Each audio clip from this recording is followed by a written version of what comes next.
भूतेषु विष्णुमायेति शब्दिता नमस्तस्यै नमस्तस्यै नमस्तस्यै नमो नमः।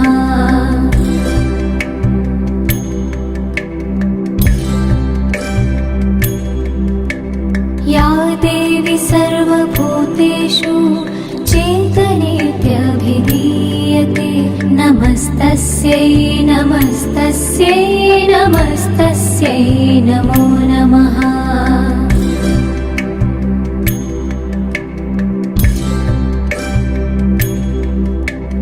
या देवी सर्वभूतेषु बुद्धिरूपेण संस्थिता नमस्तस्यै नमस्तस्यै नमस्तस्यै नमो